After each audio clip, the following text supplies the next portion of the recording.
ప్రభునందు ప్రియమైన దేవుని వాళ్ళారా, మీరు చూస్తున్న ఒక చక్కటి అంశాన్ని గురించి ఈరోజు బైబిల్ నుంచి పరిశీలన చేద్దాం. అది సింహాసనానికి వారసులు ఎవరు అని. ప్రియులారా, సింహాసనం అనగానే అధికారం. ఈరోజు అధికారం అనగానే పాలన లేదా రాజరికం, అదొక పెద్ద హోదా. నిజంగా అటువంటి గొప్ప హోదా మనుషులకు ఒకవేళ వస్తే నిజంగా వాళ్ళ పరిస్థితులు తారుమారవుతాయి. ఎలా? సామాన్యుడిగా బ్రతికిన వాడు ఒకవేళ రాజు అయితే ఆ రాజ్యం, ఆ పాలన ఎన్నిక చేయబడిన లేదా రాజుగా నియమించిన ఆయనను బట్టి ఉంటుంది. ఈరోజు మరి ఒక సింహాసనం పరలోకంలో ఉంది. ఆ సింహాసనాన్ని సంపాదించడం కోసం ఎందరో ప్రయాసపడ్డారు. వారసత్వాన్ని సంపాదించుకోవటానికి విఫల ప్రయత్నాలు చేశారు. అయితే ఆ సింహాసనం ఎవరిని వరిస్తుంది, అది ఎవరికి చేజిక్కుతుంది, ఆ సింహాసనాన్ని అధిష్ఠించడానికి కావలసిన అర్హతలు ఏంటి అన్నది మనం బైబిల్ నుంచి ఆలోచించగలిగితే నిజానికి ఆ సింహాసనం ఎంత గొప్పదో, ఆ సింహాసనం యొక్క ప్రాముఖ్యత. ఎందుకంటే లోకాలను శాసించేది. ఏమంటే ఈరోజు రాష్ట్రంలో ఒక ప్రభుత్వం ఏర్పడేసరికి అప్పటి వరకు ప్రజల మధ్య తిరిగిన వ్యక్తి తిరిగి లేకుండా ఉంటాడు. ఈరోజు మనకి రాష్ట్రానికి ఎంపిక చేయబడిన ముఖ్యమంత్రి పరిస్థితి అదే. ఎందుకంటే ఎన్నో బాధ్యతలు, ఎన్నో బరువులు, ఎందరో మంత్రులు, రకరకాల విధులు. ఇంకా కేంద్ర ప్రభుత్వం అయితే క్యాబినెట్ వ్యాపింపజేసింది, క్యాబినెట్ మంత్రులను ప్రకటించింది. ఇంకా మన రాష్ట్రం అయితే మంత్రులు ఇంకా ప్రకటించలేదు, ఏ శాఖకి ఏ మంత్రులు అనేది. అంటే పాలన, ఆ పాలనకు సంబంధించిన అధికారాలు మనం కూర్చోబోయే సింహాసనానికి ఉంటుందని గుర్తించండి. సింహాసనం అనేసరికి ఏదో ఒక కుర్చీ అని మీరు అనుకోకండి. ఆ స్థానంలో కూర్చున్న ప్రతి ఒక్కరిపైన ఎన్నో బాధ్యతలు, ఎన్నో అధికారాలు, ఎన్నో సమస్యలు, ఎన్నో ఇబ్బందులు, వీటన్నిటినీ ఆ సింహాసనం మీద కూర్చున్న వాళ్ళు ఎదుర్కోవాలి. ఎందుకంటే ఒక చిన్న అధికారం మనిషి సంపాదించాలంటే చాలా కష్టం అండి. ఈరోజు మన దేశ రాజకీయాలను మనం ఆలోచిస్తే ఒక ఎమ్మెల్యేగా సీటు సంపాదించడానికి కోట్లు చేత్తో పట్టుకుంటేనే కానీ అతనికి పార్టీ టికెట్ ఇవ్వదండి. అంటే మనం ఆ కుర్చీ వైపు వెళ్ళడం కోసం, ఏమంటే ఇవన్నీ చిన్న చిన్న కుర్చీలు, కానీ ముఖ్యమైన కుర్చీ ఉంటుంది. రాష్ట్రానికి ఒక ముఖ్యమైన కుర్చీ, అది సీఎం కుర్చీ, ముఖ్యమంత్రి కుర్చీ. దేశానికి ప్రధానమంత్రి కుర్చీ. ఏమండి ఇలా దేశం యొక్క అధికారాలు, వారి యొక్క మంత్రులు, వాళ్ళందరూ కూడా ఒక చైర్ కింద ఉంటారు, ఒక కుర్చీ కింద ఉంటారు. అదే అధికారంతో కూడిన కుర్చీ. అంటే దేనినైనా నియమించగలిగే కుర్చీ, దేనినైనా శాసించగలిగే కుర్చీ. మనమేదో స్వతహాగా ఒక కుర్చీ తయారు చేయించుకొని ఒకవేళ మనం దాని మీద కూర్చున్నా అది మన ఇంట్లో ఉండే కుర్చీగానే ఉంటుంది. కానీ ఒక అధికారి కూర్చున్న కుర్చీ వేరు. ఏమండి, ఒక జిల్లాకి ఒక తండ్రి లాంటి కలెక్టర్, అతని కుర్చీ చాలా పవర్ఫుల్, మ్యాజిస్టీరియల్ పవర్స్ అతనికి ఉంటాయి. జిల్లా పైన అధికారిగా ఆయన ఉంటాడు.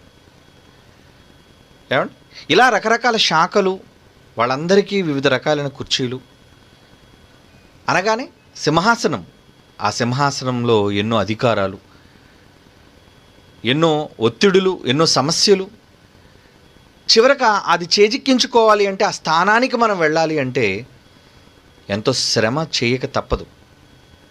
ఒక రాష్ట్రంలో ఒక చిన్న మంత్రి పదవిని సాధించటం కోసం, ఒక ఎమ్మెల్యే సీటు సంపాదించడం కోసమే కోట్ల రూపాయలు ఖర్చు చేయవలసిన అవసరత ఈరోజు మన రాష్ట్రంలో ఉంది. మరి దేశంలో ప్రధానమంత్రి సింహాసనం కావాలి అంటే అది ఎంత కఠినమైనది, అంత సులువుగా వచ్చేది కాదండి అది. కనుక మరి ఎందుకు దానికోసం ఈరోజు వాళ్ళు పోటీ పడుతున్నారు? అధికారం కావాలి అని, ఆ కుర్చీ మీద కూర్చోవాలి అని, ఆ సింహాసనాన్ని అధిష్ఠించాలి అని ఎందుకు ఈరోజు మనుషులు తాపత్రయపడుతున్నారంటే అదే ఆ సింహాసనానికి ఉన్న విలువ. అంటే ఆ సింహాసనం మీద కూర్చొని నువ్వు ఇచ్చే ప్రతి మాట అది అధికారంతో కూడినది. నువ్వు ఒక ఏలికగా ఉంటావు అక్కడ, ఒక సామాన్యమైన ప్రజానికా నువ్వు కాదు నువ్వు అక్కడ ఆ సింహాసనం మీదకి వెళ్ళేసరికి. అయితే ఈరోజున సింహాసనాలు, అధికారాలు ఒకప్పుడు రాజరికపు వ్యవస్థలు ఉండేవి. రాజు తదనంతరం ఆయన కుమారుడే ఆ రాజ్యానికి వారసుడిగా ప్రకటింపబడేవాడు. కొన్ని సందర్భాల్లో కుమారులే రాజులయ్యారు, మరికొన్ని సందర్భాల్లో మంత్రులు రాజులయ్యారు, మరికొన్ని సందర్భాల్లో సేనాధిపతులు రాజులయ్యారు, మరికొన్ని సందర్భాల్లో సామాన్యులు కూడా రాజులైన సందర్భాలు ఉన్నాయి. అది రాజరికపు వ్యవస్థలు. ఈరోజున్న ప్రజాపాలనలోకి వచ్చేసరికి ఈరోజు అదే పరిస్థితి. ఈరోజు వారసత్వంతో అధికారంలోకి వచ్చేవాళ్ళు ఉన్నారు, ధనాన్ని ఖర్చు పెట్టి అధికారంలోకి వచ్చేవాళ్ళు ఉన్నారు. ఎందుకు ఖర్చు పెడుతున్నారు అంటే ఆ సింహాసనం అంత ప్రముఖమైనది కాబట్టి. ఒక్కొక్క శాఖ ఒక్కొక్కరికి ఇస్తున్నారు అంటే అండి, అది చాలా పెద్ద శాఖ. ఉదాహరణకి ఒక హోంశాఖ ఉందనుకోండి, అంటే total entire police department, police యంత్రాంగం అంతా వాళ్ళ చేతిలోనే ఉంటుంది. కమిషనర్లు కానీ, ఏమండి డీజీపీ కానీ, ఇలా రకరకాల పోలీసు అధికారులు, మొత్తం పోలీసు వ్యవస్థ అంతా కూడా ఆ హోంశాఖలోనే ఉంటుంది. అంటే చాలా పెద్ద పోస్ట్ అది. అలాగే ఆర్థిక శాఖ, ఇలా రకరకాల శాఖలను బట్టి ఆ సింహాసనానికి విలువ ఉంటుంది. ఈరోజు ప్రపంచ దేశాలను శాసిస్తున్న అగ్రరాజ్యం అమెరికా. నిజంగా ఆ సింహాసనం ఎంత గొప్పది. ఒక ట్రంప్ దాని మీద కూర్చున్నాడు అంటే ప్రపంచ దేశాల కనుసైగతో శాసించగలడు. అది ఆ సింహాసనానికి ఉన్న ప్రతిభ, గొప్పతనం. ఎందుకంటే ఆ దేశం యొక్క టెక్నాలజీ, ఆ దేశం యొక్క సంపద, ఆ దేశం యొక్క ఆర్థిక వనరులు, ఏమండి ఆ దేశం యొక్క అధికారం. ఇక్కడ సీఎం అయిన వాడు కేవలం ఆ రాష్ట్రంలోనే అధికారాన్ని చూపించగలడు. రాష్ట్రం బోర్డర్ దాటి పక్క రాష్ట్రానికి వెళ్ళాడు అనుకోండి, నిన్ను ఒక మంత్రిగా లేదంటే ఒక ముఖ్యమంత్రిగా నిన్ను గౌరవిస్తారేమో కానీ నీ మాట ఆ రాష్ట్రంలో చెల్లదు. ఎందుకంటే రాష్ట్రం మారిపోయింది, అధికారం మారిపోయింది, దానికి వేరే ముఖ్యమంత్రి ఉన్నాడు. అలాగే ప్రధానమంత్రి కేవలం ఈ భారతదేశపు సరిహద్దులోనే ఆయన మాట చెల్లుతుంది. పక్కన చైనాకి వెళ్తే ఎవడు పట్టించుకోడు, పక్కన ఉన్న బంగ్లాదేశ్కి వెళ్తే ఎవరు పట్టించుకోరు. అంటే పట్టించుకోరంటే నీ మాట చెల్లదు అక్కడ, నీ అధికారం అక్కడ సాగదు. అంటే ఈ చిన్న అధికారాన్ని, ఈ చిన్న సరిహద్దులలో ఉన్న అధికారాన్ని మనిషి సంపాదించడం కోసం ఈరోజు ఎంత తాపత్రయపడుతున్నాడు అంటే, కొంతమందికంటే ఆ సింహాసనం లేకపోతే చచ్చిపోతారు. అంటే రాజ్యకాంక్ష ఉన్న రాజులున్నారు, అధికారకాంక్ష ఉన్న అధికారులు ఉన్నారు. అంటే వీళ్ళు ఎప్పుడూ కూడా కేవలం ఆ సింహాసనం కోసం వీళ్ళు పోరాటం అంతా. ఆ కుర్చీ పోకూడదు, అధికారం వీళ్ళు చేయి జారకూడదు. అది వీళ్లతోనే, వీళ్ళ కుటుంబాలతోనే, వీళ్ళ రాజరికపు వ్యవస్థలోనే అది ఉండాలి అనే దురుద్దేశంతో చాలామంది రాజుగా అర్హతలు ఉన్నా లేకపోయినా తమ వారసులను కూర్చోబెట్టిన వాళ్ళు ఉన్నారు. అసలు వాడు రాజు అవ్వడానికి అర్హత లేదు, కానీ వాడు రాజుగా కూర్చున్నాడు. ఎందుకంటే రాజు గడుపును పుట్టాడు కాబట్టి. ఏమండి అలాంటి సందర్భాల్లో ప్రజలందరూ ఎన్నో ఇబ్బందులకు గురైన చరిత్రను మనం మన దేశంలో కానీ ప్రపంచంలో కానీ చూసాం. అంటే అలాంటి వాళ్ళు అధికారంలోనికి రావటం వలన ఏంటిరా వీడి పాలన, ఏంటిరా వీడి దురాగతాలు, ఇబ్బందులు పెట్టిన వాళ్ళు అటు మొఘల చక్రవర్తుల్లో కానివ్వండి, మన భారతదేశాన్ని పరిపాలించిన వాళ్ళలో, మన దేశీయ చక్రవర్తులు కానివ్వండి, కొన్ని చక్రవర్తుల పరిపాలనను గోల్డెన్ ఎరాగా పిలిచారంటే బంగారుమయమైన పరిపాలన, మంచి పరిపాలన, గోల్డెన్ ఏజ్ అన్నది. కొంతమందిది చాలా దారుణమైన పరిపాలన, వాడి పరిపాలనలో ప్రజలు ఎన్నో ఇబ్బందులు పడ్డారు. ఏమండి కనుక ఇవన్నీ కూడా సింహాసనాన్ని బట్టే ఆధారపడి ఉంటాయి, మర్చిపోకండి. భూమి మీద ఎన్నో దేశాలు, దాంట్లో ఎన్నో సింహాసనాలు, ఎన్నో అధికారాలు. ఒక దేశం మరొక దేశం మాట వినకపోవచ్చు, ఒక రాష్ట్రం మరొక రాష్ట్రం మాట వినకపోవచ్చు, కానీ యావత్తు భూమిని శాసించే ఒక సింహాసనం ఉందండి. యావత్తు భూమినే కాదండి, ఈ భూమి ఉన్న విశ్వాన్ని, ఇక ఈ విశ్వం పైన ఉన్న మరో ఆకాశం, మరో లోకం, పరలోకం, దాన్ని శాసించే సింహాసనం. అలాగే పాతాళ లోకం, చనిపోయిన తరువాత మృతులు చేరే లోకం, ఆ లోకాన్ని కూడా శాసించే అధికారం ఒకే ఒక్క సింహాసనం, అది పరలోకంలోనే ఉందండి. అంటే ప్రపంచ రాజ్యాలను శాసించే ఆ సింహాసనం ఎంత బలీయమైనదో,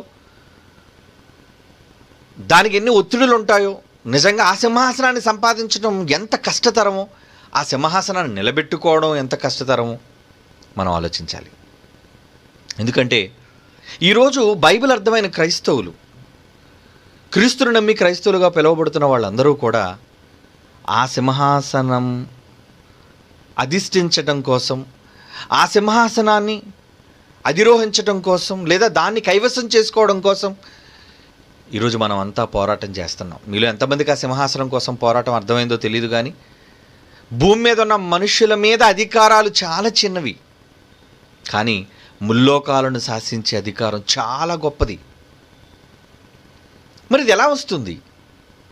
ఈ సింహాసనానికి వారసుడుగా ఉండాలి అంటే, దేవుడికి పుట్టాం కాబట్టి, మనంతా దేవుని పిల్లలే కాబట్టి మనకు దేవుడు వారసత్వాన్ని ఇచ్చేశాడు అనుకుంటే పొరపాటు. ఆ సింహాసనాన్ని సంపాదించుకోవాలి అంటే, ఎందుకంటే అది చిన్న సింహాసనం కాదండి. సహజంగా సింహాసనం ఆ దేశాన్ని పరిపాలించే దాన్ని బట్టి దాని వైభవం ఉంటుంది. సొలొమోను సింహాసనం ఉండేది. నిజంగా ఆ సింహాసనాన్ని ఎంత గొప్పగా చేయించుకున్నాడు అంటే, అది వర్ణిస్తున్నప్పుడు కారణం, అతడి ప్రపంచంలోనే విజ్ఞుడు, జ్ఞాని, ఐశ్వర్యవంతుడు, దేవుని కొరకు ఒక గొప్ప బంగారు దేవాలయాన్ని నిర్మించిన ఒక విజ్ఞానవంతుడని మనం చెప్పొచ్చు. అంటే సొలొమోను కాలం అంత మంచి పరిపాలనా కాలం. అతని తండ్రి అనంతరం దావీదు తదనంతరం అతనికి వచ్చిన సింహాసనం అది. నిజంగా ఆ సింహాసనం మీదకి వెళ్ళడానికి ఎందరో పోరాటం చేశారు. దావీదు కుమారుల్లో ఎంతోమంది తమను రాజులుగా కూడా ప్రకటించేసుకున్నారు, కానీ అది వారి వశం కాలేదండి. అది దేవుడు ఎవరికి ఇవ్వాలనుకున్నాడో అది సొలొమోనుకి అందేటట్టుగా చేశాడు. ఆ సింహాసనం మీదకు సొలొమోను వెళ్ళాడు. నిజంగా ఆ సింహాసనాన్ని అతను ఎంత గొప్పగా చేయించుకున్నాడు అంటే అధికారం. ఒకసారి బైబిల్ తెరిచి చూద్దాం. ఎందుకంటే మన పాఠంలో సింహాసనం అనేసరికి అది ఎంత గొప్ప సింహాసనం, ముందు సింహాసనానికి వాల్యూ ఉంటేనే కదా. ఏమంటే రాజు సింహాసనాన్ని చెక్క స్టూల్ వేశారు అనుకోండి, అది బాగుంటుందా? ఒక పెద్ద అధికారి కుర్చీ ఎలా ఉంటుంది? అది చాలా గొప్పగా ఉంటుంది. కనుక ఆ సింహాసనాన్ని గురించి కలలు కన్న సొలొమోను, అతని అన్నదమ్ములు చాలామంది అప్పటికే రాజులుగా ప్రకటించేసుకొని రాజ్యాధికారాన్ని పొందేశారు వాళ్ళు. కానీ ఆ సింహాసనం చాలా కష్టపడి సంపాదించాడు. అతనికి వచ్చింది, ఆ సింహాసనం మీద అతనికి వెళ్ళేటప్పుడు ఆ సింహాసనాన్ని ఎలా చేసుకున్నాడో చూడండి.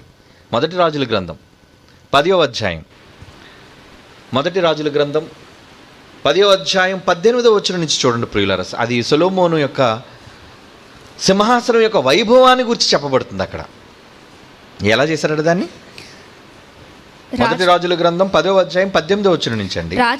రాజు దంతము చేత పెద్ద సింహాసనము చేయించి సువర్ణముతో దాన్ని పొదిగించి, మొత్తం అంతా బంగారంతో దాన్ని పొదిగించి, ఈ సింహాసనము 6 మెట్లు ఉండాలట దానికి. సింహాసనపు మీది భాగము వెనుక తట్టు గుండ్రముగా ఉండెను. అంటే ఎలా ఉండాలి? గుండ్రంగా ఉండాలి. అతను షేప్ కూడా చెప్తున్నాడు చూడండి. ఆసనమునకు ఇరుపార్శ్వముల యందు ఊతలుండెనంటే చేయి పెట్టుకునేవి, హ్యాండ్ రెస్ట్లు అంటారు వాటిని. ఊతల దగ్గర 2 సింహములు నిలిచి, అక్కడ 2 సింహాలు నిలిచోవాలి. అంటే తన వైభవాన్ని చూపించుకోవడానికి ఇటో సింహాసనం, అటోగా సింహాసనానికి సింహాలను పెట్టుకున్నాడు. ఇరుపక్కల 6 మెట్ల మీద 12 సింహాలు, ఇటొక సింహం అటొక సింహం. అటువంటిది ఏ రాజ్యమందైనను చేయబడలేదంటే ఎంత గొప్ప సింహాసనం చూడండి. మనం చదువుకున్నప్పుడు ఏమండి, మన భారతదేశం ఒక గొప్ప సింహాసనం ఉంది. ఏంటది? నెమలి సింహాసనం అన్నారు దాన్ని, పీకాక్ థ్రోన్. అది బ్రిటిష్ మ్యూజియంలో ఉంది. అంటే బ్రిటిష్ వాళ్ళు ఎత్తుకుపోయారు మన దేశం నుంచి. అంటే అది మన దేశానికి చెందిన నెమలి సింహాసనం. ఒక నెమలి ఎలాగైతే పురివిప్పిన నెమలి ఆకారంతో ఉంటుందో అటువంటి సింహాసనం నెమలి సింహాసనం. ఏమండి? కానీ ఆ రోజు క్రీస్తు పూర్వం నాడు సొలొమోను చేయించుకున్న సింహాసనం యొక్క వైభవం చూడండి ఎంత గొప్పదో.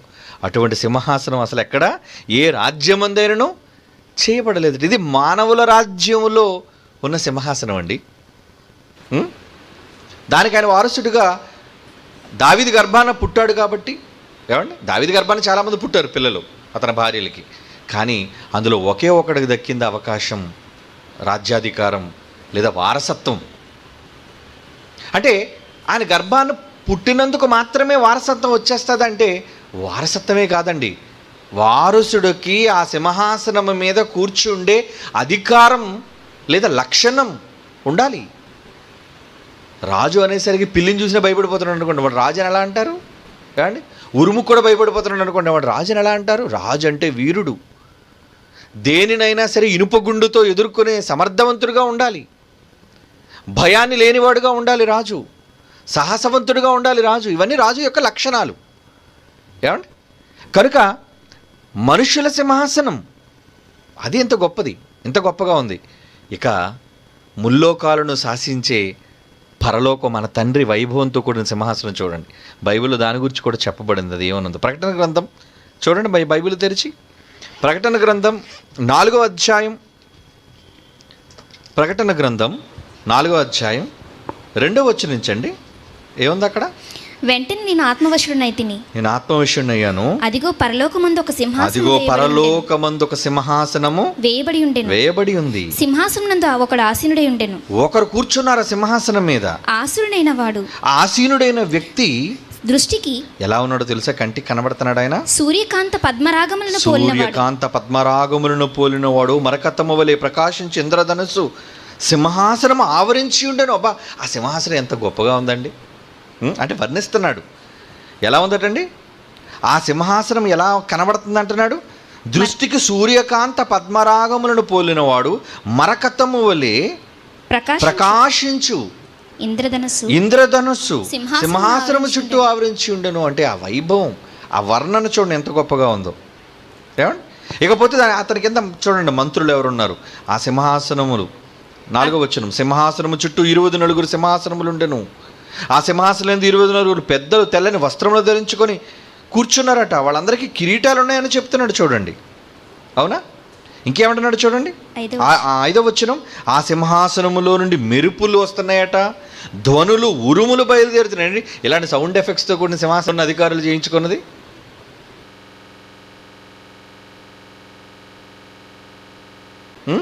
కేవలం కాముగా ఉంటుంది అది కూర్చున్నది. కానీ ఈ సింహాసనం ఎలాంటిదంట? మెరుపులు ఉరుములు ధ్వనులు బయలుదేరుచున్నవి. ఏమండి? 6వ వచనం, మరియు ఆ సింహాసనము ఎదుట 7 దీపములు ప్రజ్వలించుచున్నవి. అవి దేవుని 7 ఆత్మలు. ఆ సింహాసనం ఎదుట స్ఫటికమును పోలిన గాజు వంటి సముద్రము ఒకటి ఉండెను. ఆ సింహాసనమునకు మధ్య, ఆ సింహాసనము చుట్టూ, ముందు వెనుక కన్నులతో నిండిన 4 జీవులు అంటున్నాడు చూడండి. అంటే ఇది ఎవరి సింహాసనం అనుకుంటున్నారు? సాక్షాత్తు మన కన్న తండ్రి ముల్లోకాలను పాలించి ఆయన సింహాసనం అండి. ఆయన సింహాసనం. దాని మీద కూర్చునే వ్యక్తికి మీకు సంబంధం ఏంటి చెప్పండి? ఏమవుతారు మీరు? ఆయనకి కుమారులండి. అంటే ఈ భూమి మీద బ్రతుకుతున్న మీరు సాక్షాత్తు ముల్లోకాలను శాసించే ఒక మహాసింహాసనకర్త, సింహాసనాసీనుడైన ఆయనకు ఎవరు మీరు? వారసులండి. ఏమవుతారు? ఒక మంచి మాట బైబిల్లో ఉంది, చూద్దాం. ఏమండి? యెషయా గ్రంథం 64వ అధ్యాయం 8వ వచనం చూడండి. యెషయా గ్రంథం 64వ అధ్యాయం 8వ వచనం ఏమంటున్నాడు అక్కడ? యెహోవా నీవే మాకు తండ్రివి. ఎవరండి ఆయన? ఆకాశమందు కూర్చున్న వ్యక్తి. ఆయన నీకు తండ్రా? అవునా? ఏమండి, నిజంగా ఈరోజు ఒక ప్రధానమంత్రికి సంబంధించిన వాళ్ళందరూ ఎలాగ చెప్పుకుంటారండి? ఒక ముఖ్యమంత్రికి సంబంధించిన వాళ్ళందరూ ఎంత గొప్పగా చెప్పుకుంటారండి? కారణం సింహాసనం మీద ఉన్నాడు కనుక. అదే ఆ సింహాసనానికి ఉన్న వాల్యూ, దానికి ఉన్న ప్రతిభ, గొప్పతనం, దాని మీద కూర్చున్న వానికి మీతో ఉన్న అనుబంధం, అది చాలా గొప్పగా చెప్పుకుంటారు కదా. మరి పరలోకమందున్న సింహాసనం, వేయబడిన సింహాసనం మీద కూర్చున్నాడే ఒక వ్యక్తి, ఆసీనుడై ఉన్నాడు. ఆయన ఎవరట? దానియేలు గ్రంథం 7వ అధ్యాయం 9వ వచనం చూడండి, వర్ణిస్తున్నాడు దాన్ని.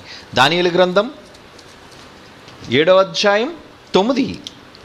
ఇంకా సింహాసనములు వేయుట చూచితిని, ఇంకా సింహాసనములు వేయుట చూచితిని, మహావృద్ధుడొకడు కూర్చుండెను. ఆయన వస్త్రము హిమము వలె ధవళముగాను, చాలా తెల్లగా ఉంది, ధవళం వలె. ఆయన తల వెంట్రుకలు శుద్ధమైన గొర్రెబొచ్చు, ఆయన తల వెంట్రుకలు శుద్ధమైన గొర్రెబొచ్చు తెల్లగా ఉన్ని పోలినట్టు ఉన్నాయంట. ఆయన సింహాసనము అగ్ని జ్వాలల వలె మండుతుందట. ఎంత ఎఫెక్ట్లు ఉన్నాయి చూసారా సింహాసనానికి. ఏంటి ఇలాంటి ఫైర్ సింహాసనం ఎవడైనా వేసుకుంటాడా? ఎవడైనా చేయించుకొని కూర్చోమన్నాడు చూద్దాం, కాలిపోతాడు అందులోని. అంటే మంటలు మండుతున్నా అందులో కూర్చోగలిగిన సమర్థత ఎవరికి ఉంది? ఆయనకి మాత్రమే ఉందండి. రథాలు, మెరుపులు, దానిలో నుంచి ఏమండి 7 రంగులు, ఇంద్రధనస్సు చుట్టూ, జీవులు, కన్నులు, అబ్బో చాలా పెద్ద అడ్మినిస్ట్రేషన్ అయింది. పరలోకపు తండ్రిదండి చిన్నది కాదండి. ఆఫ్టర్ ఒక చిన్న రాష్ట్రాన్ని ఏమండి 175 కేంద్రాలను పరిపాలించడానికి ఒక రాష్ట్రంలో ఒక చిన్న క్యాబినెట్, అందులో కొద్ది మంది మంత్రులు. మరి అలాగే దేశంలో ఏమండి ఈ రాష్ట్రాలన్నీ పరిపాలించడానికి ఒక సింహాసనం. ప్రపంచ దేశాలను పరిపాలించిన వాళ్ళు ఉన్నారు కదండి రాజులుగా. ఒక నెబుకద్నెజరు కానివ్వండి, ఒక అహష్వేరోషు కానివ్వండి, ఒక కైసరు, సీజర్ చక్రవర్తి కానివ్వండి, వీళ్ళంతా ప్రపంచాన్ని పరిపాలించారు, ఈవెన్ బ్రిటిష్ వాళ్ళతో కలిపి. ఏమండి అంటే వీళ్ళందరూ కూడా ప్రపంచాన్ని శాసించిన వాళ్ళు. వాళ్ళ సింహాసనం ఎంత గొప్పది, వాళ్ళ అధికారం ఎంత గొప్పది. కానీ వాళ్ళ సింహాసనాలు ఇవి. ఈ సింహాసనం అంత గొప్పది కాదండి.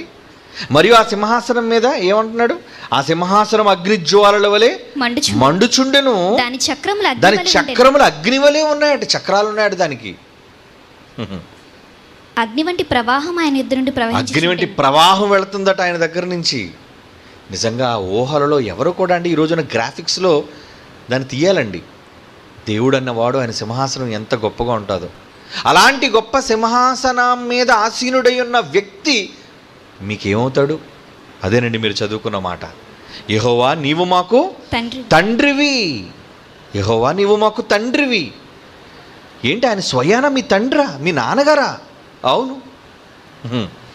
అంత గొప్ప సింహాసనానికి అయితే మీరు వారసులా?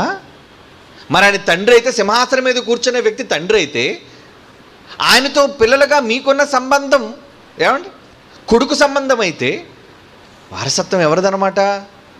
వారసులు ఎవరన్నమాట? మీరే. అయితే భలే మేమే అనుకుంటున్నారా? ఏమండి గర్భాన్న పుట్టినంత మాత్రాన అందరూ వారసులు కారు. ఈ విషయం తెలుసుకోవాలి. అందుకే మీకు చెప్తున్నాను ఈ పాఠం. సింహాసనం ఉన్నది ఖచ్చితం. ముల్లోకాలను ఏలే సింహాసనాసీనుడు ఉన్నాడు, ఆయన తండ్రి. ఆయనకు భూమి మీద పుట్టిన వారు అందరూ పిల్లలే.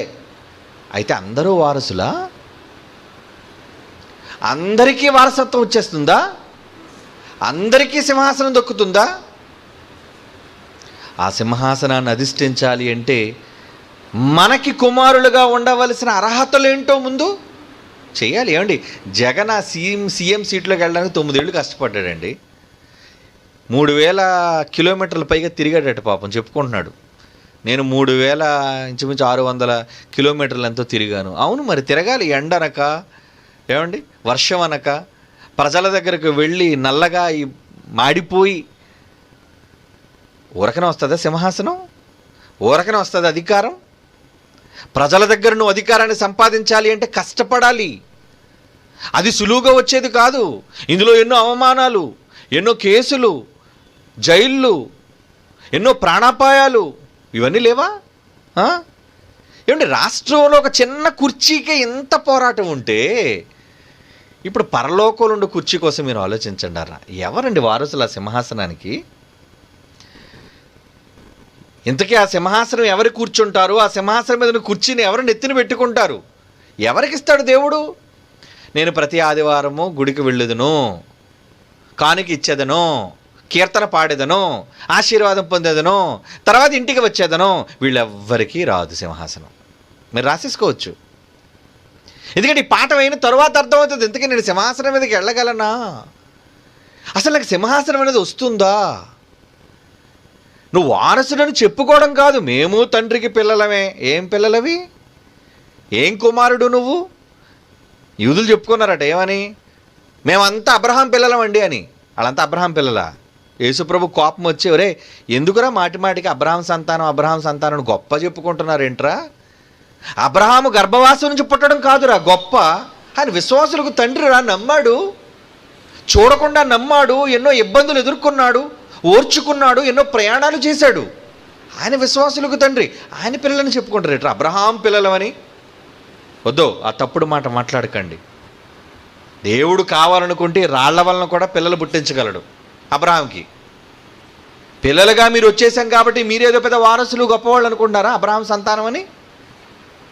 మరి ఇప్పుడు చెప్పండి, దేవుని గర్భాన్న పుట్టాం కాబట్టి, ఆయనకు బిడ్డలం కాబట్టి, అందరికీ తండ్రి అయిన దేవుడు ఒక్కడే కాబట్టి, ఈ మాటలన్నిటినీ మనం ఆలోచించి కుర్చీ నాదే అనుకుంటే ఎలా?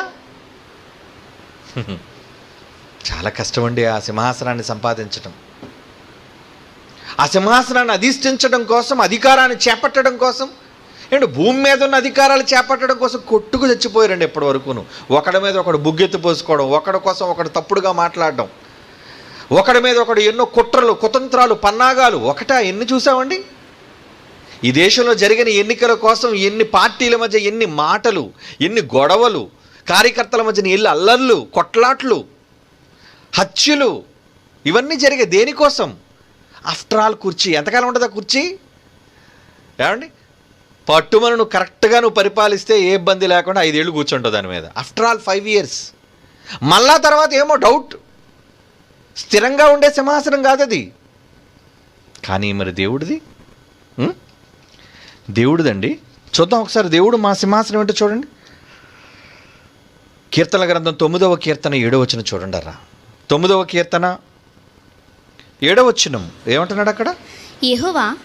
యెహోవా శాశ్వతముగా సింహాసనాసీనుడై ఉన్నాడు. ఆ సింహాసనం ఎలాంటిది అనుకుంటున్నావు? శాశ్వతమైన సింహాసనం. దానికి 5 ఏళ్ళు 10 ఏళ్ళు పాలన లేదు. బుద్ధిహీనులు అనుకుంటున్నారు. భారతీయ జనతా పార్టీ వాళ్ళు ముందు ప్రకటించారు కదా, మేము కానీ అధికారంలోకి వస్తే ఏమండి 2019 తర్వాత ఎన్నికలు ఉండవు. అబ్బా, ఏంటి అంత నమ్మకమా నీకు? ఎందుకు ఉండవు ఎన్నికలు? ప్రజాస్వామ్యాన్ని చంపేస్తావా నువ్వు? అంటే నీకు ఇష్టం వచ్చినట్టుగా నువ్వు కూర్చుండిపోతావు అన్నమాట. ఈరోజు అధికారులు ఎలా ఉన్నారండి?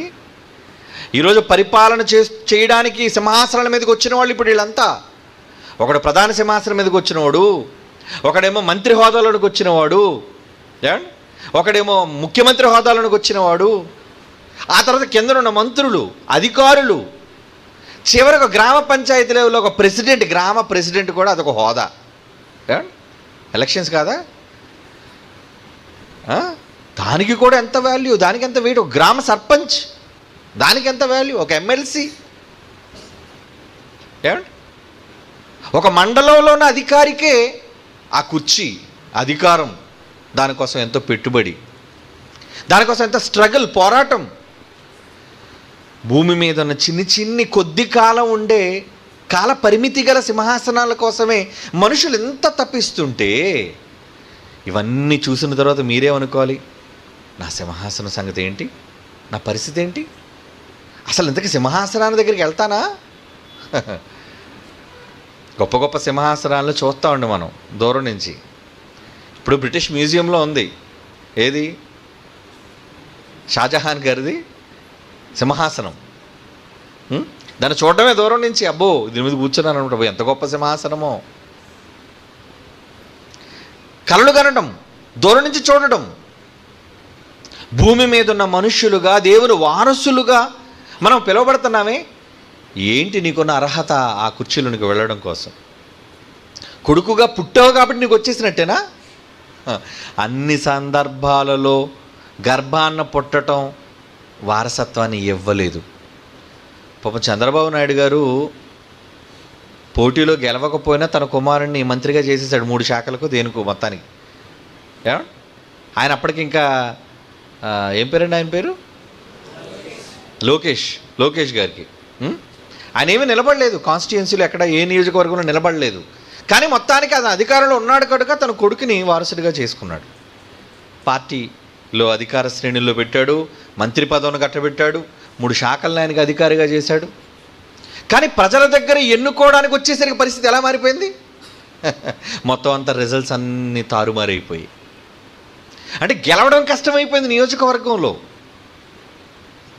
అంటే ప్రజలు నిన్ను కోరుకోవాలి, ఎన్నికల్లో నిన్ను ప్రజలు గుర్తించాలి, అప్పుడే కదా నువ్వు వెళ్ళగలవు. ఒక అసెంబ్లీకి వెళ్ళాలంటే ఎమ్మెల్యే సీటు సంపాదించాలి, ఒక పార్లమెంట్లో కూర్చోవాలంటే నువ్వు ఎంపీగా నువ్వు కంటెస్ట్ చేయాలి నియోజకవర్గంలో. అవునా? ఏమండి, మరి లోక సంబంధమైన కొద్ది కాల పరిమితి ఉన్న ఈ సింహాసనాల కోసం ఇంత స్ట్రగుల్, ఇంత ఆలోచన, ఇంత ప్రణాళిక, ఇంత ధన వ్యయం అయినప్పుడు ఆ పరలోక మహాసింహాసనం, అంటే ఇది ఏదో మీకు అర్థం కావడానికి ఆ సింహాసనం వేసేగారండి, ఆ సింహాసనంతో పోలిస్తే ఇది ఎందుకు పనిచేయదండి, చితుకాయితం లాంటిది. నిజంగా దేవుని సింహాసనాన్ని ఎంత గొప్పగా వర్ణించాడో ఆయన మాటల్లో మీరు చూశారు. అలాంటి గొప్ప సింహాసనం మీదికి మనం వెళ్ళగలమా? వెళ్తామా? అసలు వెళ్తామా? మంచోడండి దేవుడు, ఇస్తానన్నాడు. కొడుకులుగా తన పిల్లలకి ఇవ్వకపోతే ఎవరికి ఇస్తాడండి? తన కొడుక్కి ఇచ్చాడు. యేసుక్రీస్తు వారు తిరిగి లేచిన తర్వాత ఏమన్నారు ఆయన? పరలోకమందును భూమి మీదను సర్వాధికారం నాకు ఇయ్యబడి ఉంది, నాద సింహాసనం. మరి ఎలాగా? మరి అన్నీ కొట్టేశాడు సింహాసనం, మనకి ఇస్తాడో ఇవ్వడో? ఏమండి, ఎక్కడైతే అన్నయ్య వస్తే తమ్ముడిని దోసేస్తాడు, తమ్ముడు వస్తే అన్నయ్యని చంపేస్తాడు. ఈరోజు రాజ్యాల్లో జరిగినవండి గొడవలు. కానీ పరలోకంలో అటువంటిది కాదండి. ఆయన ఎంత మంచోడంటే ఒక మాట ఇచ్చాడు ఆయన. చూద్దాం ఆ మాట. ప్రకటన గ్రంథం 2వ అధ్యాయం. ప్రకటన గ్రంథం 3వ అధ్యాయం 21. ప్రకటన గ్రంథం 3వ అధ్యాయం 21. నేను జయించి నా తండ్రితో కూడా ఆయన సింహాసనం ముందు కూర్చుండి ఉన్న ప్రకారము గెలిచేశాను, సింహాసనం మీదకి ఎక్కేశాను, మా తండ్రి సింహాసనం మీద నేను కూర్చుండిపోయాను అంటున్నాడు. చూడండి ఏసంటున్న మాట, నేను జయించి నా తండ్రితో కూడా, అంటే నాన్నున్నాడు, నాన్న పక్క నేనున్నాను, ఆయన సింహాసనం ముందు కూర్చుండి ఉన్న ప్రకారము జయించువానిని నాతో కూడా నా సింహాసనం ముందు కూర్చుండనిచ్చేదను. ఇచ్చాడు, మనకు మాట ఇచ్చాడు.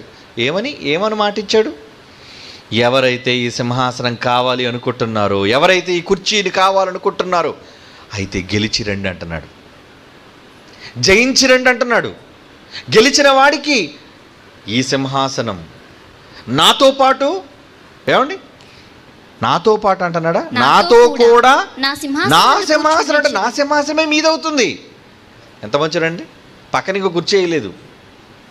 యేసుక్రీస్తు వరకు పక్కన ఇంకో కుర్చీ లేదండి. నాన్న ఏ సింహాసనం మీద అయితే కూర్చున్నాడో అదే సింహాసనం రా నువ్వు కూర్చో. పాపం సొలొమోను గారు రాజు అయిన తర్వాత అండి తల్లి మీద ప్రేమతో, ఎందుకంటే ఆవిడే నేను రికమెండ్ చేసింది దావీదు గారికి, బత్షెబ. అందుకట సొలొమోను గారు తన సింహాసనం పక్కన అందరూ చెప్పారు చూసారు, 12 సింహాల మధ్యన 6 మెట్లతో ఉన్న సింహాసనం, గొప్పది, బంగారంది, దంతంతో చేయబడింది. అలాంటి సింహాసనం మీద అతను కూర్చోండి. కుడి పక్కన అమ్మగారికి కూడా ఒక సీట్ వేయించారటండి. అమ్మ నువ్వు కూర్చో, అరే అమ్మగారికి సీట్ వేయండి. అమ్మగారికి కూడా కుర్చీ కావాలి, ఎందుకంటే ఆమె రాజమాత. ఎవరు రాజమాత? ఈవిడ కాదండి, బాహుబలిలో ఉన్నవాడు కాదు, ఒరిజినల్. ఇవన్నీ క్యారెక్టర్స్.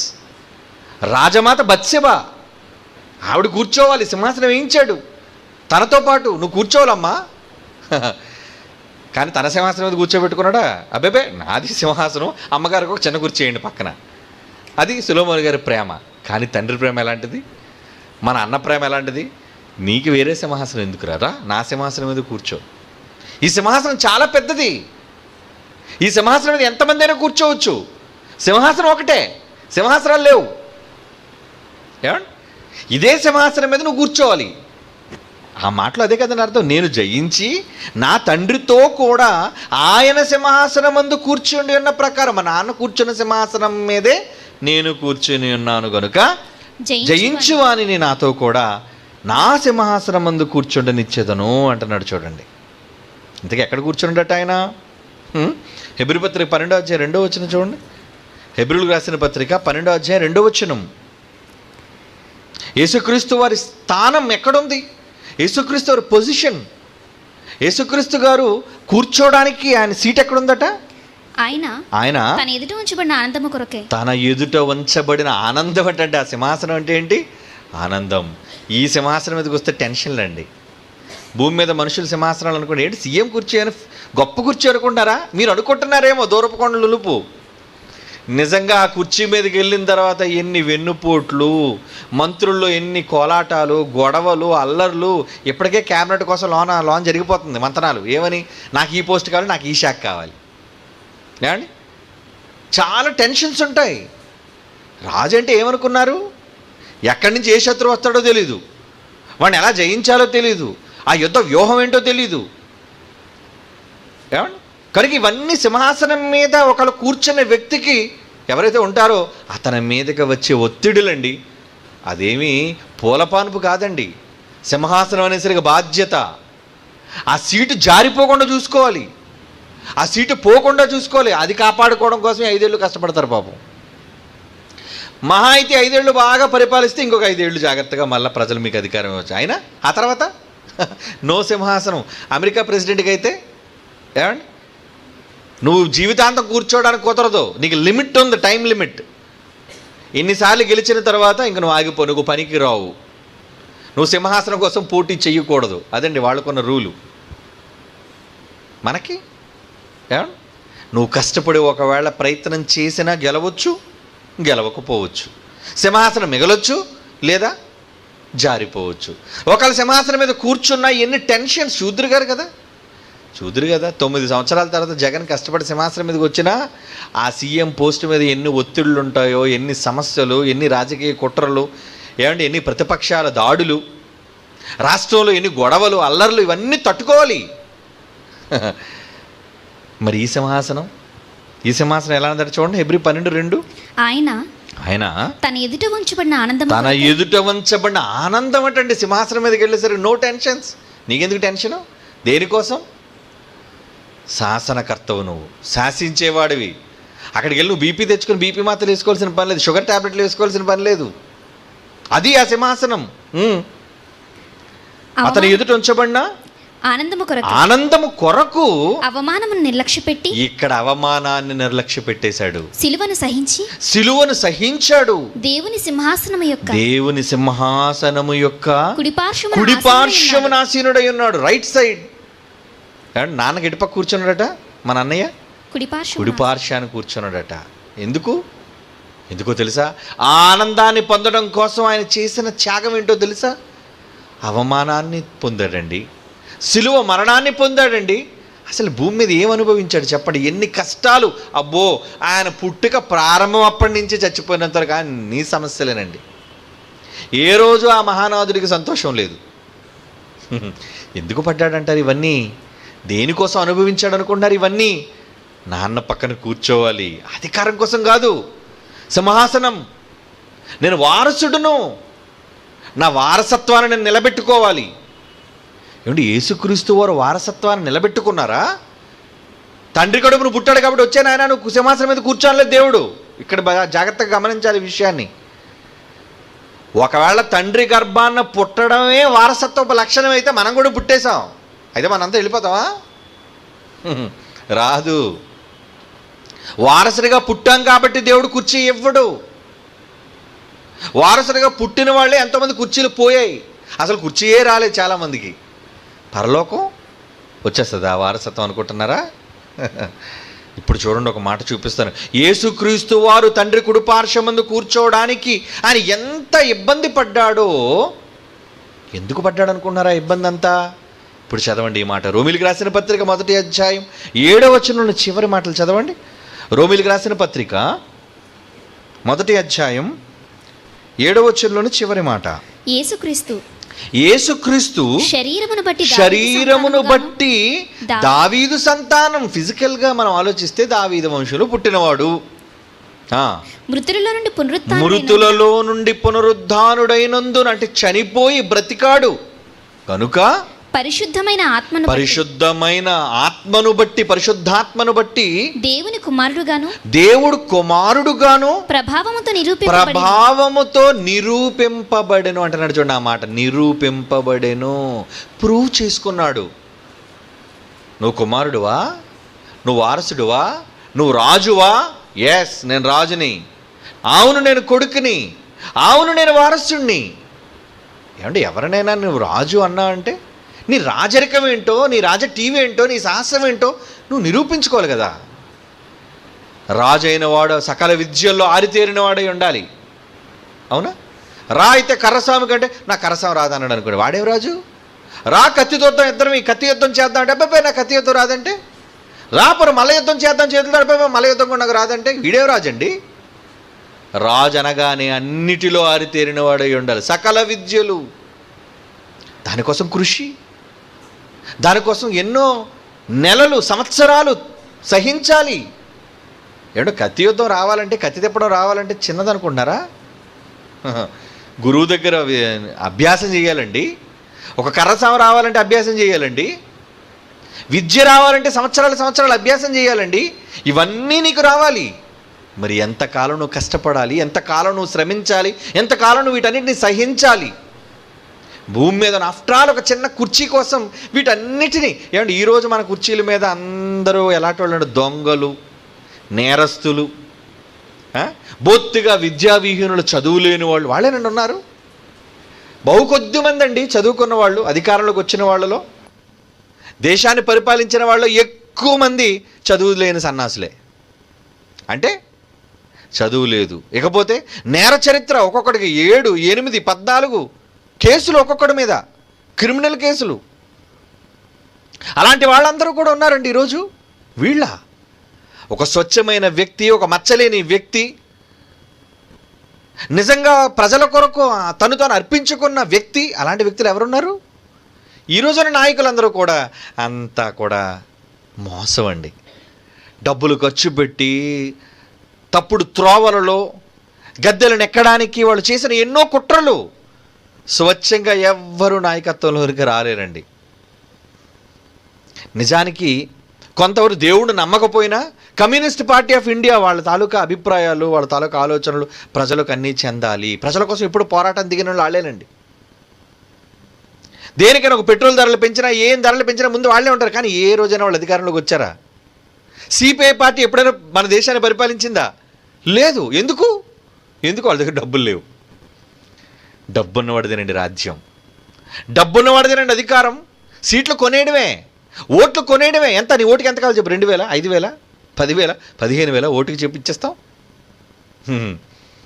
డబ్బుదే రాజ్యం. అది లోకంలోని రాజ్యం అండి. కానీ పరలోక రాజ్యం నీ కోట్ల రూపాయలు రాసులుగా కుప్పలు పోసిన నీకు ఎవడెవడో. నిన్ను నువ్వు ప్రూవ్ చేసుకోవాలి. అదే అంటున్నాడు చూడండి, నిరూపించబడ్డాడట యేసుప్రభు.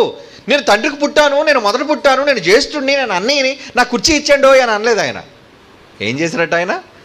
చూడండి, రోమా 1:7, యేసు క్రీస్తు శరీరమును బట్టి దావీదు సంతానముగాను మృతులలో నుండి పునరుద్ధానుడైనందున పరిశుద్ధమైన ఆత్మను బట్టి దేవుని కుమారుడుగా ప్రభావముతో నిరూపించబడును. ప్రూవ్ చేసుకున్నాను. నిరూపించబడును అంటే నిరూపించుకో, నువ్వు నిరూపించుకో. ఏంటి? నాకు లెక్కలు బాగా వచ్చండి, అయితే లెక్కేస్తాను, చేయి, నిరూపించుకో.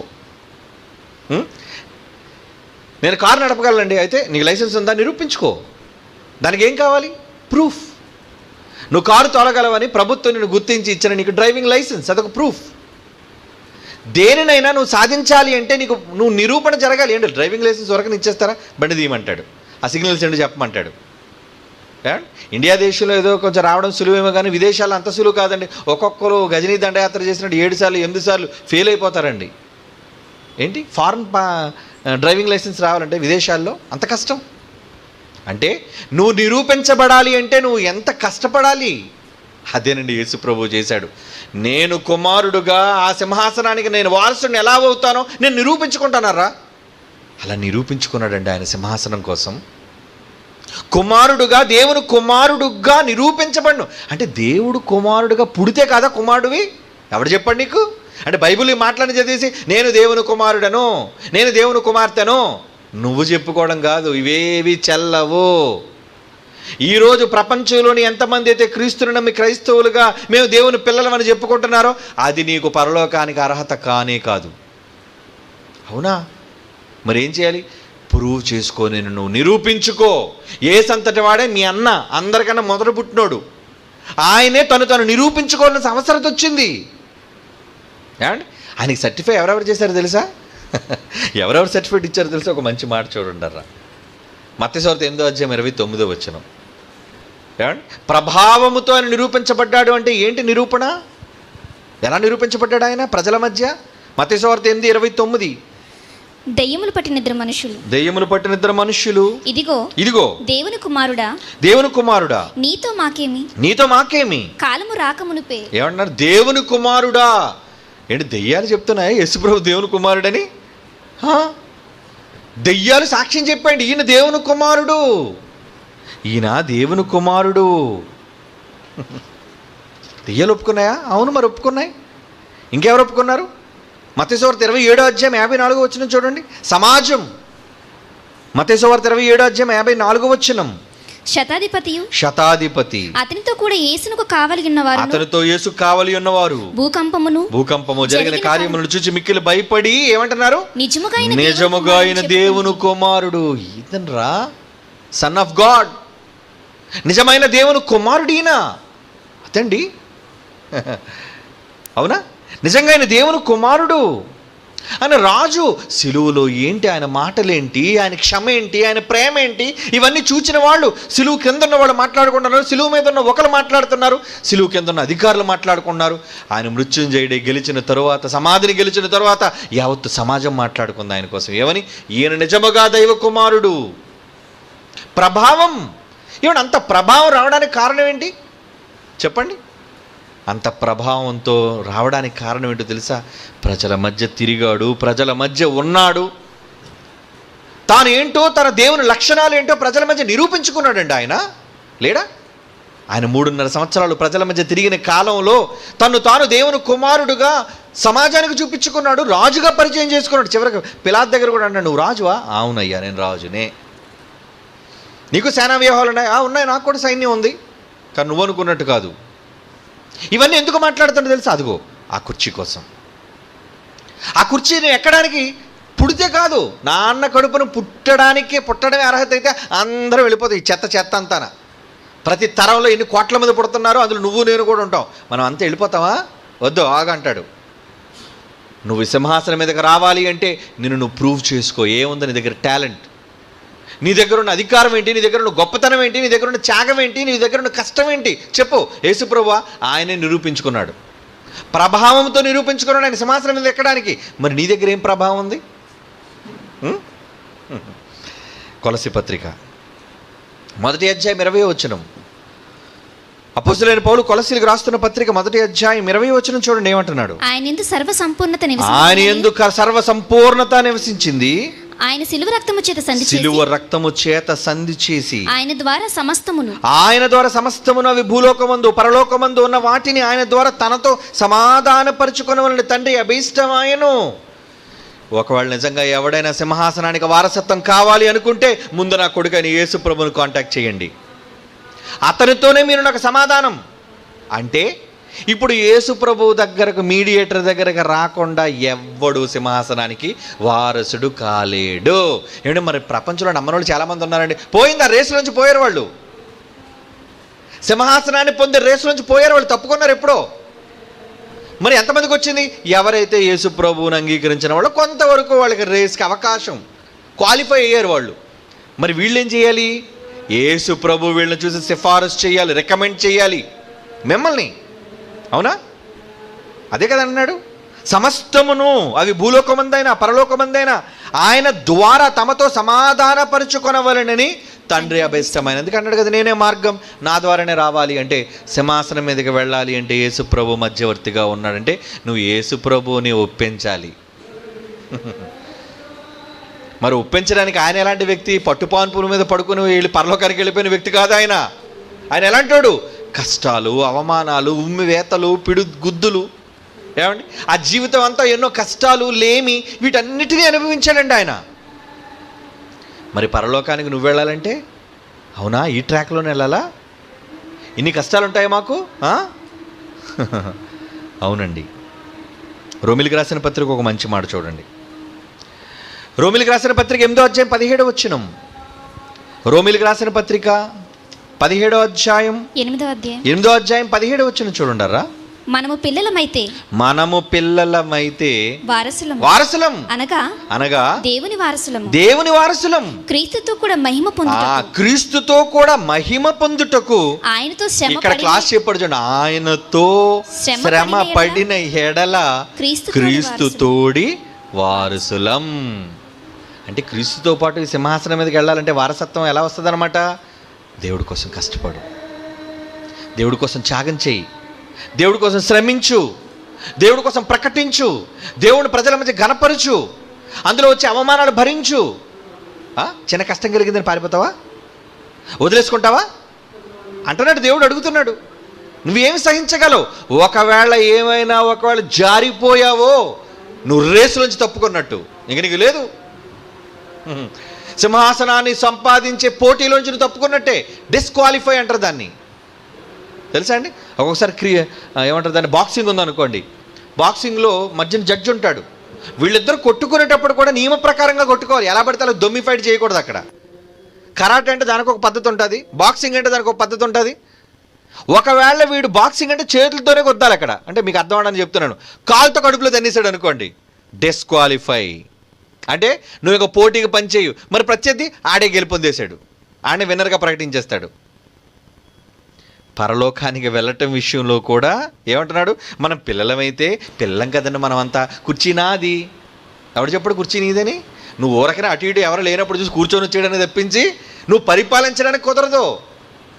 అసలు నీ కుర్చీ దగ్గరికి ఎవడు తీసుకెళ్తాడు? నువ్వు వెళ్తావా? కూర్చొని లోకానికి వెళ్తావా?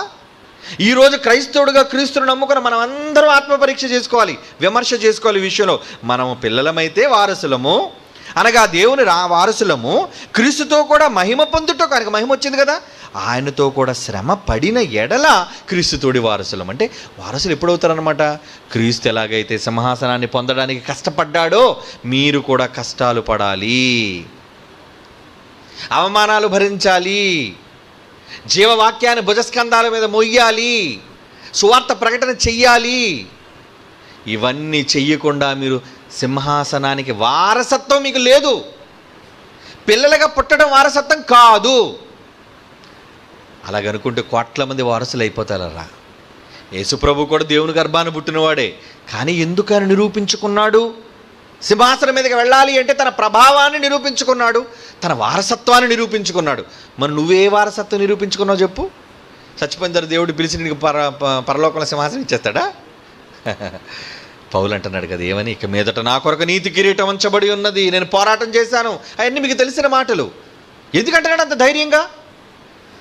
క్రీస్తు పడిన పాటల్లో కొదువైన వాటిని నా శరీరం ముందు నేను సంపూర్తి చేశాను, నా కొరకు జీవ కిరీటం ఉంది. ఎందుకు అంత గంటాపదంగా చెప్తున్నాడు ఆయన? చెప్తున్నాడు అంటే కారణం, ఆయన శ్రమ పడ్డాడు, దేవుని కొరకు కష్టపడ్డాడు. ఎన్ని ఇబ్బందులు, ఎన్ని కష్టాలు.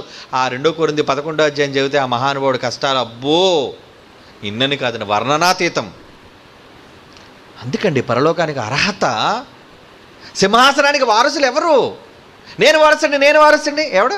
నేను దేవుడికి పుట్టాను. DNA పరీక్ష చేసుకో, నీ DNA టెస్ట్లు ఇక్కడ కుదరవు. నువ్వు వారసుడిగా సింహాసనం మీదకి వెళ్ళాలి అంటే నిన్ను నువ్వు నిరూపించుకోవాలి. అదే అంటున్నాడండి. భూమి అంతా చూస్తుంది, ఎవర్రా దేవుని పిల్లలు ఎవరు? అదే 8వ అధ్యాయంలో 19వ వచనం చూడండి ఏమంటుందో. కోట్ల మంది దేవుని పిల్లలు భూమి మీద కిటకిటలు ఆడుతున్నారు అందరూ. 760 కోట్ల మంది ప్రజలు, ఎన్ని ఖండాలు, ఎన్ని దేశాలు, ఎన్ని రాష్ట్రాలు, జనంతో నిండిపోయారే. అందులో బుల్లి సింహాసనాలు, చిన్నది. ఒక రాష్ట్రానికి ఒక చిన్న పీట, ఒక రాష్ట్రానికి ఒక చిన్న కుర్చీ. ఈ కుర్చీల కోసం కొట్టుకు చచ్చిపోతున్నారు వీళ్ళు. కానీ ముల్లోకాలని ఏలే మహాసింహాసనం ఉందే, ఆ సింహాసనం మీదకి ఎవరు వెళ్తారండి అని ఎవరు ఎదురు చూస్తున్నారంటే 19వ వచనం. దేవుని కుమారుల దేవుని కుమారుల ప్రత్యక్షత కొరకు సృష్టి సృష్టి మిగుల ఆశతో తేరు చూచుచు కనిపెట్టుచున్నది. కనిపెడుతుందా? సృష్టి కనిపెడుతుందా? ఎవరు ఎవరు ఎవరు ఎవరు ఎవరు వీరిలో ఎవరండి సింహాసనం మీదకి వెళ్ళేవాళ్ళు? నువ్వు నిరూపించుకుంటేనే కదా. వాళ్ళకి మాత్రం ఎలా తెలుస్తుంది చెప్పండి?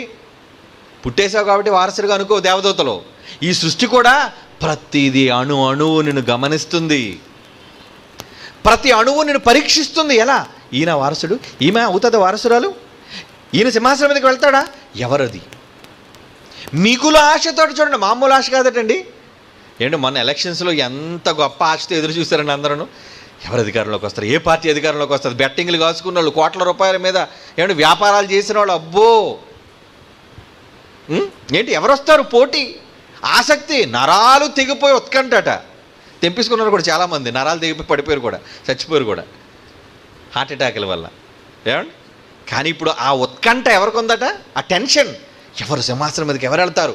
యేసుప్రభు వచ్చేసాడు సింహాసనం మీదకి. నిరూపించుకున్నాడండి ఆయన. ఆయన కొడుకండి, వారసుడంటే ఆయనండి.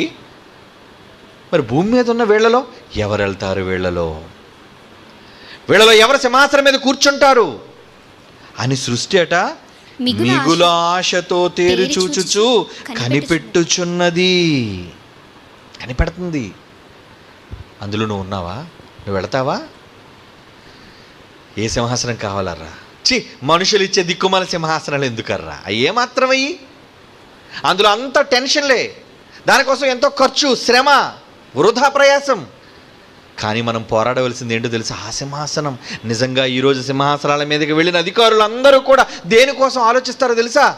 ఒక్కసారి కన్ను మూసిన తర్వాత అయ్యో ఎంత ఛాన్స్ మిస్ చేసేసుకున్నామే, నాలుగు ఖర్చుకుంటారు వాళ్ళు, అయ్యో అన్న ఎంత పని అయిపోయింది. మనం పోరాటం చేయవలసింది ఈ సింహాసనం కోసమా? అలాగైతే ఎన్ని యాత్రలు చేయాలి నేను, ఎన్ని ప్రయాణాలు చేయాలి నేను, ఎంత ధనాన్ని ఖర్చు చేయాలి నేను, ఎన్ని శ్రమలు అనుభవించాలి నేను. ఇవన్నీ నేను మనుషుల కోసం అనుభవించేశానే, ఇవన్నీ నేను నా వాళ్ళ కోసం, సంతృప్తి కోసం. ఒకళ్ళు అంటారు నా తల్లి కళ్ళలో ఆనందం కోసం అంటారు, ఒకడు నా తండ్రి కళ్ళలోని సంతోషం కోసం అంటాడు, ఒకడు నా రాజ్య ప్రజల ఆకాంక్ష కోసం నేను వచ్చానంటే వీళ్ళ ఆకాంక్ష. కానీ పరలోకపు తండ్రి ఆకాంక్ష ఈ రోజైనా నువ్వు తెలుసుకున్నావా? పరలోకపు తండ్రి నీ సింహాసనం మీద రాజుగా చూడాలనుకున్నాడు, ఏ రోజైనా నువ్వు అనుకున్నావా? మా నాన్న చూస్తున్నాడండి నా కోసం. నేను టీవీగా రాజబట్టలు ధరించుకొని సింహాసనం మీద కిరీటాన్ని ధరించి నిజంగా ఆ టీవీతో నేను కూర్చుంటే తండ్రి పొంగిపోతాడండి. నా కొడుకండి, నా కొడుకు కూర్చున్నాడు చూడండి, ఓదండి బోరలు, జయండి జయధ్వానాలు. అదండి ఆ సింహాసనం. ఆ సింహాసనం మీద నుంచి ఒక్క ఆలోచన, ఒక్క మాట చెబితే చాలండి, ముల్లోకాలలో ఎదిరించే శాసనం అంటూ లేదు. ఒక్క మాట చెప్పదే శాసనం. ఆ మాట శాసనం ముల్లోకాలలో, మనుషుల మాట కాదు. నీ మాట చెల్లదు, నీ మాట నెరవేరదు. కానీ దేవుని సింహాసనం, అబ్బో ఎంత గొప్పదండి ఆ సింహాసనం. ఆ సింహాసనానికి వారసత్వం రావాలి అంటే పుట్టుకతో వచ్చే వారసత్వం కాదర్రా. నువ్వు వారసుడిగా నిన్ను నువ్వు నిరూపించుకోవాలి. అవును నేను వారసుడిని. ఎలా?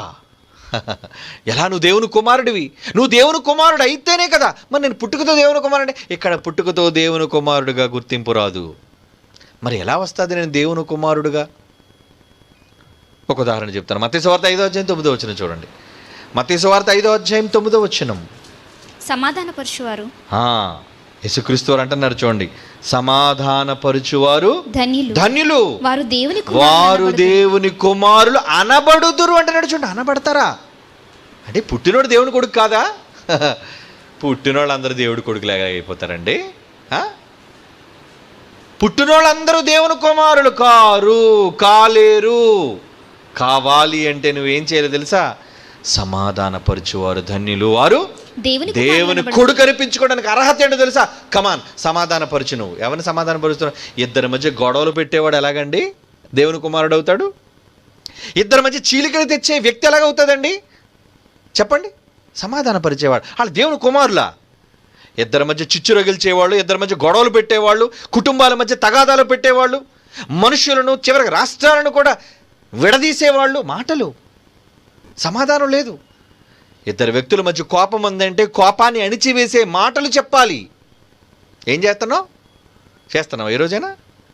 దేవునితో సమాధానపరుస్తున్నావా ఈ లోకాన్ని ఎప్పుడైనా? ఈ జీవవాక్యాన్ని చేతపట్టి ప్రజల మధ్యకి వెళ్ళి ప్రకటిస్తున్నావే, అది సమాధానపరుచు సువార్త. ఆ సువార్త ప్రకటిస్తున్నావా? సమాధానపరుస్తున్నావా? నీ సహోదరుడితో నీకు సమాధానం లేదు, ప్రజల దేవుడితో సమాధానపరుస్తావా? ఇక్కడేమో ఇంటి దగ్గరేమో నిప్పంటెత్తున్నావు అందరికీ, ఏమండి? అక్కడికి వెళ్ళి బయటికి వెళ్ళి దేవుని బిడ్డలారా రండి మీ అందరికీ వాక్యం చెప్తాను, ఎవరికి కావాలి నీ సేవ? ఈరోజు చాలామంది దౌర్భాగ్యులైన వాళ్ళు ప్రజల మధ్యకు వెళ్ళి నానా రకాల తప్పుడు మాటలు మాట్లాడి ప్రజల మధ్య అగాధాలను సృష్టించే వీళ్ళు ఎవ్వరూ కారండి దేవుని కుమారులు. నిజంగా చెప్తున్నాను, అది బైబిల్ చెప్పింది. అర్హత కోల్పోయారు వాళ్ళు. నువ్వు దేవుని కుమారుడు అనిపించుకోవాలి అంటే, సృష్టిని నువ్వు దేవుడు కుమారుగా గుర్తించాలి అంటే ఎప్పుడు అంటుందో తెలుసా? సృష్టి నువ్వు దేవుని కుమారుడని సమాధానపరుస్తున్నాడు చూడండి, దేవునితో సమాధానపరుస్తున్నాడు చూడండి. ఈమండి దేవుని కుమార్తె, ఈయనటి దేవుని కుమారుడు, అది నీ అర్హత. పరలోకానికి వెళ్ళే ఆ సింహాసనాన్ని అధిష్ఠించటంలో నీకు కావలసిన ప్రప్రదమైన అర్హత అదే. నువ్వు కుమారుడిగా నిరూపించుకోవాలి అంటే సమాధానపరచు ముందు. నువ్వు ఇంటిలో భార్యకి భర్తకి సమాధానం లేదు, తల్లిదండ్రులకు సమాధానం లేదు, పిల్లలకు సమాధానం లేదు, గొడవలు అల్లర్లు ప్రతి దానికి. ఏమండి, అసలు నువ్వు సమాధానపరిచే మనస్సు నీలో ఉందా? పోనీ సమాధానపడే మనస్సు నీలో ఉందా? లేదండి. నువ్వు సమాధాన పడవు, ఎదుటివాడిని సమాధానపరచలేవు. నువ్వు ఎలా దేవుని కుమారుడువు కుమార్తెవు కాగలవు చెప్పు? యేసుప్రభు వారు స్వయాన్న తన మాటతో, నోటి మాటతో చెబుతున్న ప్రథమ పలుకులండి కొండ మీద. నోరు తెరిచిన వెంటనే చెబుతున్న అమూల్యమైన రత్నాలు లాంటివి ఇవి. నువ్వు దేవుని కుమారుడు సింహాసనం వెళ్ళాలి అంటే నీకు కావలసిన ప్రథమ అర్హత అయ్యా ఇది. నువ్వు అలా చేస్తేనే ఈ సృష్టిని నువ్వు గమనిస్తుంది. అవునండి, అవునండి, నిజంగా. నీ తండ్రిలా డ్రెస్అప్ అయితే కాదు, నీ తండ్రిలా గెటప్ వేసుకుంటే కాదు, నీ తండ్రిలా మాట్లాడితే కాదు. చాలామంది ఏమనుకుంటారంటే, ఏమండి, ఆ తండ్రిని ఇమిటేట్ చేస్తుంటారు చాలామంది. అవునా? అంటే నీకు బాడీ లాంగ్వేజ్లో ఉంటే పర్లేదు, కానీ కావాలనే నాన్నలాగా ఇమిటేట్ చేస్తున్నావు అంటే, ఏదో రామారావు గారు ఎలాగ అనివారండి పొరచేత్తోని, నువ్వు మాట మాటికి ఎలాగ అంటున్నావు అనుకో. అంటే ఏంటి? నువ్వు కొడుకు అవ్వాలి అంటే ఆయనలో మంచితనం, ఆయనలో గొప్పతనం. ఏమండి, నందమూరి బాలకృష్ణ గారు ఎవరు పడితే పడేలు మనం కొట్టేస్తున్నారు. జనాలకి ఏం బుద్ధి లేదండి, మళ్ళీ గెలిపించారు తను బాబు బాగా మమ్మల్ని అని. ఎలాంటి వాళ్ళు చూసారా? అలాంటి వాళ్ళు వారసులుగా కోరుకున్నారు వాళ్ళు. అంటే నీకు ఒక చరిష్మా ఉండాలి, నీకు ఒక ఇమేజ్ ఉండాలి, నువ్వు ఒక గొప్పవాడుగా కనబడాలి. నువ్వు తనినా పర్లేదు బాబు, నువ్వు నీకే ఓటేస్తాం మేము. అది కాదు వారసుడిగా ఉండవలసిన లక్షణం. ప్రజలను ప్రేమించటం, ప్రజల దగ్గరకు వెళ్ళటం, ప్రజలను చేరదీసుకోవడం, ప్రజలని గుండెకి హత్తుకోవడం, అదయ్యా అది రాజుకు ఉండవలసిన లక్షణం. నిజంగా జగన్ చాలా సందర్భాల్లో ఆ విషయాల్లో వెళితే నిజంగా ఆ తండ్రి విషయమే ఓదార్పు యాత్ర చేసినప్పుడు ఎంతమందిని కౌగిలించుకున్నాడు, ఎన్ని కుటుంబాల మధ్యకి వెళ్ళాడు, ఎంతమందిని చేరదీశాడు. అంటే నేనేదో పెద్ద నాయకుడిని, నేను ముఖ్యమంత్రిగా చేసిన వాడిని కుమారుణ్ణి, నాకెంత పెద్ద లెవెల్ ఉంది. ఈరోజు అధికారంలోనికి రావడానికి అదే వినమ్రత కారణం. నోటంబడి పదే నా దేవుడు దేవుడు దేవుడు దేవుడు అంటున్నాడే, అదే కారణం. అంటే నాయకుడుగా ఉన్న నువ్వు నీ నాయకత్వాన్ని నిరూపించుకో ప్రజల మధ్య, నీకు ఆటోమేటిక్గా పట్టం వస్తుంది, పట్టం కడతారు వాళ్ళు. ఏమండి, మనుషులలో ఒకవేళ అంచనాలు తారుమారవ్వచ్చు, లెక్కలు. ఎందుకంటే ఒక దొంగోడిని ఎన్నుకోవచ్చు. ఏమంటే మరి కేంద్ర ప్రభుత్వాలు దొంగోళ్ళు ఎన్నుకున్నారు అందరూ, ఏం చేస్తాం? కానీ ఈ సింహాసనం అలాంటిది కాదండి, చాలా గొప్పది, ఉన్నతమైనది, ముల్లోకాలను శాసించే అతి గొప్ప సింహాసనం. ప్రపంచంలో ముల్లోకాలలో ఎక్కడా లేని ఒకే ఒక్క సింహాసనం, అది తండ్రి కూర్చున్న సింహాసనం. ఆ సింహాసనం మీద వారసుడిగా వారసత్వాన్ని సంపాదించుకున్న క్రీస్తు నాయకత్వం. ఇప్పుడు అదే క్రీస్తు నాయకత్వంలో మనం అంతా ఉంటున్నామే. మీలో ఎంతమంది వారసత్వాన్ని సంపాదించుకున్నారు చెప్పండి? ఎవరు వారసులు మీలో? ఎవరు వారసులు మీతో? ఏమన్నా, క్రీస్తు తోడి వారసులం, శ్రమపడిన ఎడల క్రీస్తు తోడి వారసులం అంటున్నాడు చూడండి. అదర్రా ఒక సింహాసనాన్ని అధిష్ఠించడానికి కావలసిన అర్హత, లక్షణం. జనాన్ని సమాధానపరచు దేవునితో. ఆ సమాధానపరచు వాక్యం నీ చేతికిచ్చాడు దేవుడు. మరి నువ్వు నేర్చుకుంటున్నావు, నేర్చుకోవడానికి రారు. ఏమండి ఆ సమాధానపరిచే వాక్యమే కదా, అది తెలిస్తే కదా నువ్వు సమాధానపరచగలవు. రండర్రా నేర్పిస్తాను అంటే ఎంతమంది నేర్చుకున్నారు చెప్పండి? ఈ మాటలు ప్రజలకు అందకుండా అభ్యంతరపరుస్తున్న వాళ్ళు ఎంతమంది? వీళ్ళందరూ వారసులు అవుతారనుకుంటున్నారా? కాలేరు. చాలా కష్టం అండి. కానీ నిజానికి ఆ సింహాసనం మీదకి వెళితే ఆ అధికారం వేరండి, ఆ గొప్పతనం వేరండి, ఆ ప్రతిభ వేరండి. నిజంగా ఇప్పుడు మనం కేవలం ఊహల్లోనే ఉన్నాం, కానీ నిజంగా ఆ ఆత్మల లోకానికి వెళ్ళిపోయిన తర్వాత దేవుడు యేసు ప్రభువుతో మన అందరినీ తన దగ్గరకు చేర్చుకున్నప్పుడు ఆ సింహాసనం యొక్క గొప్పతనం, నిజంగా ముల్లోకాలను శాసించే అధికారం ఆ ఒక్క సింహాసనానికి ఉందండి. ఎంతమంది కూర్చుంటారు ఆ సింహాసనం మీద? చాలామంది పోటీ పడ్డారు ఆ సింహాసనం కోసం. ఏమండి శాశ్వత కాలం ఉండే సింహాసనం, ఏమండి శాశ్వత కాలం ఉండే సింహాసనం అది. మరి అటువంటి గొప్ప సింహాసనాన్ని మీరు పొందాలి అనుకుంటే ఏం చేయాలి? ఏం చేయాలి చెప్పండి? ఏం చేయాలి? యేసుక్రీస్తు వారు ఎలాగైతే శ్రమపడి సింహాసనాన్ని సాధించాడో, అదే జయించడం అంటే అదేనండి.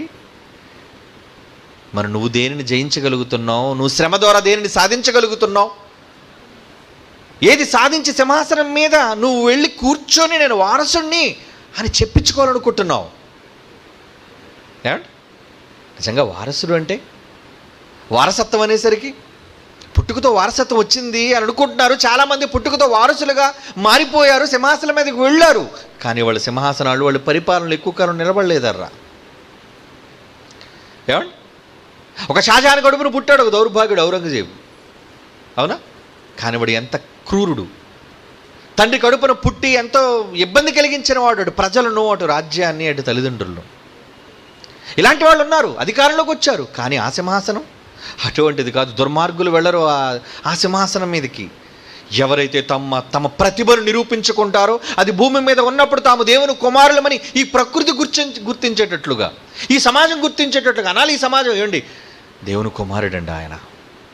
ఈ ప్రకృతిని చూసి అనాలి ఈయన దేవుని కుమారుడు కూడా లక్షణాలు ఉన్నాయండి, ఈయన వెళతాడండి సింహాసనానికి, ఎవరైనా అని ఎదురు చూస్తుందే ప్రకృతి ఆసక్తితో. అలా గుర్తించే మనస్సు కలిగిన వాడుగా నువ్వు ఉండాలి. నువ్వు స్త్రీవైనా పురుషుడివైనా పర్వాలేదు.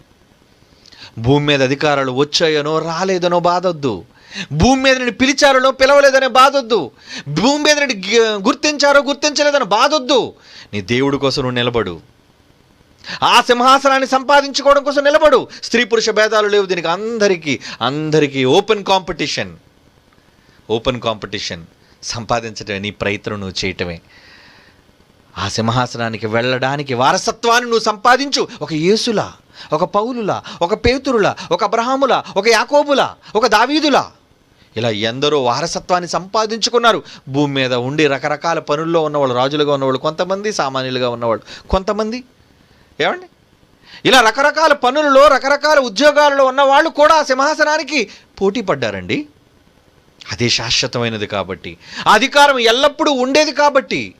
ఆ అధికారాన్ని కొడితే కుంభస్థలాన్ని కొట్టాలి అంటారు కదా, అధికారాన్ని సాధించాలి అంటే భూమి మీద సమాధానపరుడుగాను ఉండాలి. నీకే అందరితో సమాధానం లేకపోతే ఇంక నీకేం వస్తుంది? పరలోకం. రేసు నుంచి నువ్వు డిస్క్వాలిఫై అయిపోయినట్టే. ప్రతిదాన్ని ఓర్చుకొనడానికి కావలసింది ఓర్పు, సహనం, సమాధానం.